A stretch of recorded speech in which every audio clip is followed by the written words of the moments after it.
13 years since the original's release, Alan Wake 2 is now set to launch on October 27, 2023. With that in mind, the time feels right to look back at Remedy Entertainment's influential psychological thriller. Welcome to Total Recall. I'm Claire Jackson, staff writer at Kotaku, and today I'm joined by managing editor Carolyn Pettit to discuss whether the original Alan Wake holds up. Before we go any further, spoiler warning for Alan Wake and its plot points. So, Carolyn, should you play Alan Wake 1 before you buy Alan Wake 2? First, let me pour myself a cup of coffee from the Oh Dear Diner to consider this question. You know, gotta have damn fine coffee when you're talking about Alan Wake. Hey, this is really good. So, should you replay the original?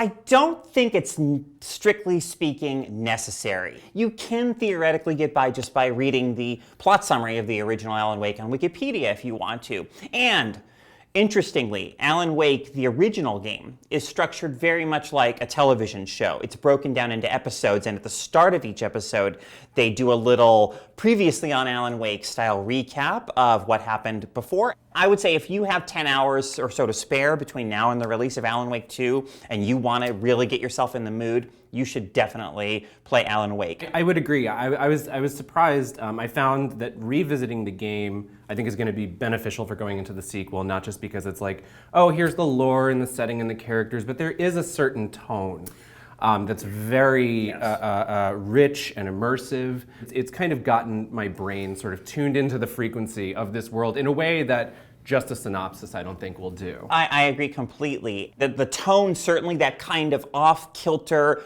vaguely Twin Peaks-ish sense that things Maybe are... not vaguely. No, not so vaguely. I mean, the game is not shy about making its direct, explicit nods to Twin Peaks. But yeah, I mean, the thing about Alan Wake for me, or one of the things that's so remarkable about it, obviously its Pacific Northwest setting is meant to be kind of unsettling, right?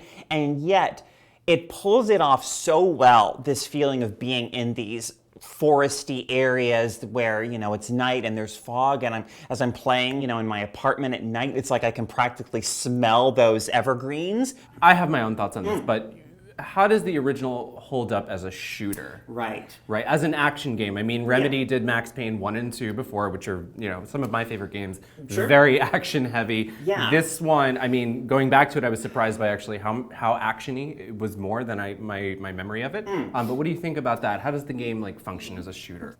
I think it sort of depends how you as a player think of shooters, right? If your obsession with shooters as a genre is really rooted in things like the luscious gun feel of guns in Destiny, or even the really exhilarating power fantasy of something like Max Payne.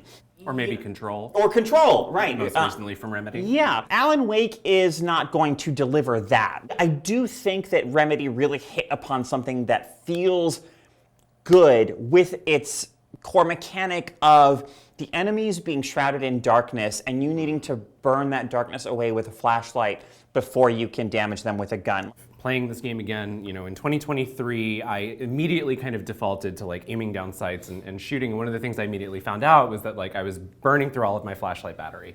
I was enjoying this as a shooter and kind of wanted more from it. There's a section early on in the game where the guns are sort of taken away from you. They're given to another character, and you're kind of reliant on him. Yes. And he doesn't aim that well. Right. This is true. It's funny because Alan Wake is like asking him frequently to give me the gun, and I felt the exact same thing. Yeah. From different perspectives, the urgency of the narrative, of the panic, and then also I want to go back to shooting these things and playing that game. It was very rewarding. Yeah, so I guess narratively, although this question could also address sort of gameplay, what opportunities does this sequel present for the Alan Wake experience, do you think? Wow, I mean, so many opportunities. And I have not been this excited in a long time about just finding out what a game is going to do narratively. Spoilers, at the end of Alan Wake, it doesn't have a totally, happy resolution where Alan's problems are solved by any stretch. And in fact, if you've seen any kind of marketing material or anything for Alan Wake 2, you probably know that Alan himself has been in what's called the dark place for literally for 13 years, which is how long it's been since the first Alan Wake. Right. So, we talked about Twin Peaks briefly earlier. It's a fascinating parallel to me with how in Twin Peaks, in that finale for the original series, Laura says to Agent Cooper, "I'll see you again in 25 years." And then David Lynch, the mad genius, actually made that a reality with The Return, right? The Return happens literally and narratively 25 years later. Here we, as players, get to kind of see the toll that Alan's literal 13 years in this space have taken on him. So if you want to play the original Alan Wake, obviously you can find one of these things. You could get an Xbox 360 out of a storage unit or closet somewhere. Otherwise, the original game is on Windows via Steam and Good Old Games. And then there's the remastered version, which is available on PS5, PS4, Xbox Series X and S, Xbox One, Nintendo Switch, and the Epic Games Store if you want the remastered version on PC. Carolyn, I know how I feel, but would you say that, yeah, definitely you should play Alan Wake 1 before Alan Wake 2, even if you've played it before maybe, as a refresher? Yeah, in short, I personally would highly recommend it. It remains a very distinctive and, and wonderful gaming experience, and will absolutely be the best way to prepare yourself for what awaits in Alan Wake 2.